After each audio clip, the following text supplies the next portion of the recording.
Halo semuanya, kami dari kelompok 3. Kami akan menjelaskan tentang ruang lingkup psikologi. Dengan saya, Ufti Iftita. Aku Muhammad Hendro Priyadi. Saya Nadia Hikmatul Khairiyah. Dan inilah video pembahasan dari kita. Selamat menyaksikan. Aku akan menjelaskan ruang lingkup psikologi menurut para ahli. Menurut Wilhelm Wundt, ruang lingkup psikologi adalah ilmu yang mempelajari pengalaman sadar manusia melalui metode introspeksi. Fokus utamanya adalah proses mental seperti persepsi, sensasi, dan perhatian. Menurut William James, psikologi merupakan ilmu tentang kehidupan mental, baik fenomena maupun kondisi-kondisi. Ruang lingkup psikologi mencakup proses berpikir, merasa, dan berkehendak yang membantu manusia beradaptasi dengan lingkungannya.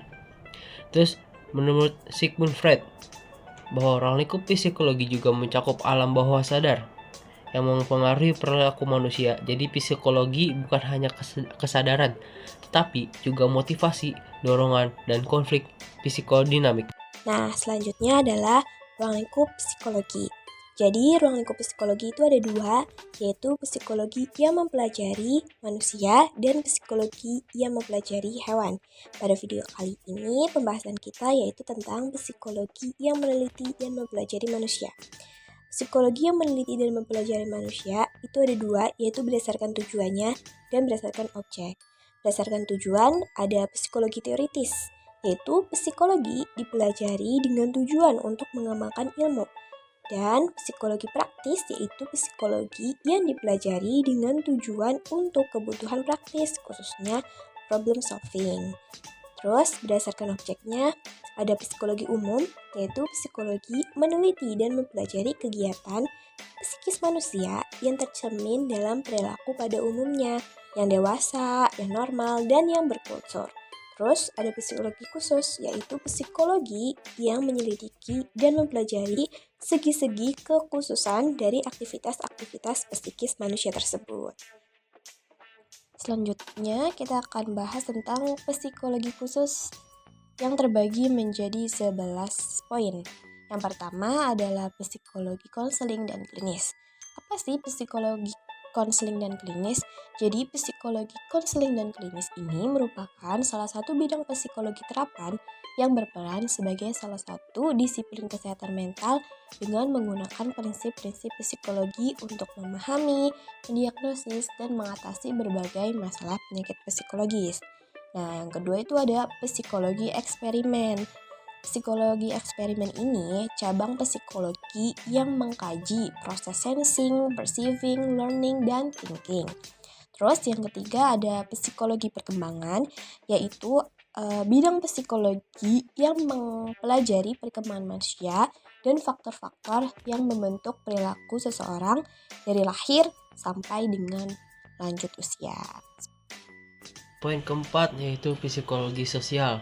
Psikologi sosial adalah cabang ilmu psikologi yang mempelajari bagaimana perkiraan perasaan dan perilaku individu dipengaruhi oleh keberadaan orang lain, baik secara langsung maupun tidak langsung. Ilmu ini fokus pada interaksi sosial dan bagaimana individu dipengaruhi oleh lingkungan sosialnya, termasuk kelompok, norma, dan budaya. Contoh yang sering dikaji dalam psikologi sosial antara lain konformitas, kepatuhan, prasangka, dan hubungan antar pribadi. Dengan kata lain, psikologi sosial membantu kita memahami perilaku manusia dalam konteks soal sehari-hari. Dan poin selanjutnya, psikologi kepribadian adalah cabang psikologi yang mempelajari pola-pola perilaku, pikiran, dan emosi yang konsisten pada diri seseorang sepanjang waktu dan dalam berbagai situasi. Ilmu ini bertujuan memahami bagaimana kepribadian terbentuk, berkembang, serta bagaimana perbedaannya antara satu individu dengan yang lain. Psikologi kepribadian juga mengkaji berbagai teori kepribadian seperti teori psikoanalisis, humanistik, dan trait. Melalui studi ini, kita bisa memahami karakter seseorang, cara mereka berinteraksi, serta kecenderungan dalam menghadapi berbagai situasi hidup. Untuk yang poin selanjutnya, psikologi kesehatan. Psikologi kesehatan adalah cabang psikologi yang mempelajari bagaimana faktor psikologis, perilaku, dan sosial memengaruhi kesehatan fisik dan proses penyakit. Tujuannya adalah memahami bagaimana pikiran dan emosi dapat memengaruhi gaya hidup, kebiasaan sehat, serta cara individu menghadapi penyakit. Psikologi kesehatan juga berperan dalam upaya pencegahan, pengobatan, dan rehabilitas pasien, misalnya dengan membantu mengelola stres, meningkatkan kepatuhan terhadap pengobatan, dan mendorong perilaku hidup sehat seperti olahraga dan pola makan seimbang. Psikologi komunitas. Psikologi komunitas adalah cabang psikologi yang fokus pada hubungan antara individu dengan komunitas atau lingkungannya. Tujuannya adalah meningkatkan kesejahteraan mental dan sosial masyarakat dengan memberdayakan individu serta menciptakan lingkungan yang mendukung. Psikologi ini menekankan pada pencegahan masalah psikologis, keadilan sosial, dan partisipasi aktif masyarakat dalam menyelesaikan masalah bersama. Contohnya, program pemberdayaan masyarakat, pendampingan kelompok rentan, atau kegiatan yang mendorong solidaritas sosial dalam komunitas. Oke, kita lanjut yang ke-8, yaitu psikologi sekolah dan pendidikan. Psikologi sekolah dan pendidikan adalah bidang yang mengintegrasikan prinsip-prinsip psikologi perkembangan, klinis, dan pendidikan dalam konteks sekolah. Psikologi pendidikan lebih berfokus pada teori dan metode pembelajaran, kemudian motivasi, pengembangan kurikulum, dan asesmen pendidikan secara umum. Sementara psikologi sekolah adalah bidang terapan di mana psikolog bekerja langsung di dalam sistem sekolah untuk mendukung siswa, guru, dan juga orang tua. Kemudian karakteristik utama psikolog sekolah adalah peran mereka dalam asesmen psikoedukasional untuk mengidentifikasi kebutuhan belajar khusus seperti disleksia, ADHD, atau giftedness. Kemudian ada juga membantu dalam konseling siswa, kemudian konsultasi dengan guru tentang strategi manajemen kelas, dan juga mengembangkan program untuk menangani isu-isu seperti bullying, kecemasan sekolah, dan juga dropout. Kemudian contoh penerapan psikologi sekolah dan pendidikan adalah seorang guru menghubungi psikolog sekolah karena seorang siswa yang cerdas mengalami penurunan nilai secara drastis. Psikolog sekolah kemudian melakukan observasi di kelas, melakukan tes kecerdasan dan prestasi, serta mewawancarai orang tua. Hasil asesmen menunjukkan bahwa siswa tersebut mengalami disleksia yang belum terdiagnosis. Kemudian psikolog sekolah kemudian bekerja sama dengan guru dan juga orang tua untuk mengembangkan individualized education program, yaitu yang mencakup penggunaan teknologi asistif, waktu tambahan selama ujian, dan metode pengajaran multisensorik untuk membantu siswa tersebut mencapai potensinya. Kemudian dilanjut yang ke-9 adalah psikologi industri dan organisasi. Psikologi industri dan organisasi ini menerapkan prinsip-prinsip psikologi di tempat kerja untuk meningkatkan kesejahteraan karyawan dan kinerja organisasi. Cabang ini sering dibagi menjadi 2 area, yaitu psikologi personalia atau industri yang berfokus kepada individual, yang menangani seperti praktik rekrutmen, seleksi, kemudian pelatihan, penilaian kinerja, dan pengembangan karir. Kemudian yang satunya adalah psikologi organisasi. Nah, itu berfokus kepada organisasi yang meneliti topik-topik seperti kepemimpinan, motivasi kerja, kepuasan kerja, dinamika tim, budaya organisasi, dan perubahan organisasi. Kemudian karakteristik utamanya adalah penggunaan metode ilmiah untuk memecahkan masalah bisnisnya nyata, seperti mengurangi turnover, meningkatkan produktivitas, dan menciptakan lingkungan kerja yang positif. Kemudian contoh penerapan dari psikologi ini adalah sebuah perusahaan teknologi mengalami tingkat turnover yang tinggi di antara engineer muda. Kemudian seorang psikolog industri organisasi dapat melakukan survei engagement dan wawancara keluar atau exit interview untuk mendiagnosis penyebabnya nih. Misalnya kurang umpan balik yang konstruktif atau merasa tidak terkait dengan misi perusahaan. Berdasarkan temuan ini, psikolog industri organisasi dapat merancang program mentoring yang lebih baik, melatih para manajer tentang cara memberikan umpan baik dengan efektif, dan membantu perusahaan mengkomunikasikan visinya dengan lebih jelas kepada semua karyawan. Kemudian mereka juga mungkin merancang sistem asesmen yang valid dan adil untuk memilih kandidat terbaik selama proses rekrutmen. Kemudian yang ke-10 adalah psikologi lingkungan, teman-teman. Psikologi lingkungan ini mempelajari interaksi dinamis antara manusia dan lingkungannya, baik lingkungan fisik maupun sosial. Kemudian cabang ini berfokus pada bagaimana lingkungan mempengaruhi pengalaman, perilaku, dan kesejahteraan manusia, dan juga sebaliknya ya.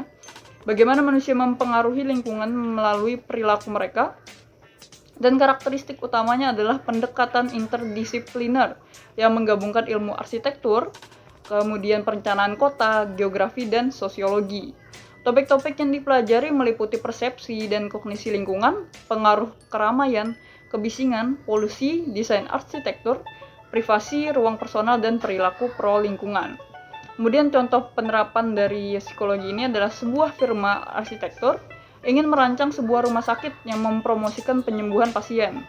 Seorang psikolog lingkungan dapat memberikan rekomendasi berdasarkan penelitian, seperti memasukkan banyak jendela untuk akses ke cahaya alami dan pemandangan alam yang terbukti mengurangi waktu pemulihan, kemudian menggunakan warna-warna yang menenangkan, mendesain layout yang mengurangi kebisingan di koridor, kemudian menciptakan taman terapeutik untuk pasien dan staf.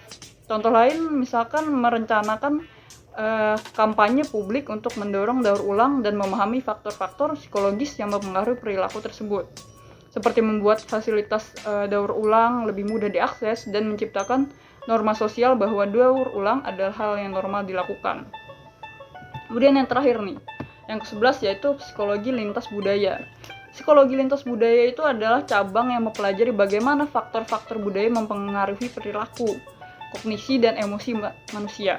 Tujuannya adalah untuk menguji universalitas teori-teori psikologi yang kebanyakan dibangun di budaya Eropa, misalkan kayak Eropa dan Amerika Utara, dan melihat apakah teori-teori tersebut berlaku di budaya lain.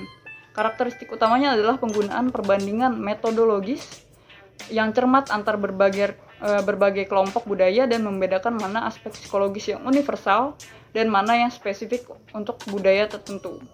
Cabang ini mengeksplorasi perbedaan budaya dalam konsep diri, independent versus interdependent, komunikasi, emosi, moralitas, perkembangan anak, dan kesehatan mental.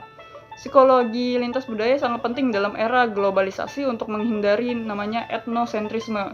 Itu menilai budaya lain berdasarkan standar budaya kita sendiri dan mempromosikan pemahaman antar budaya.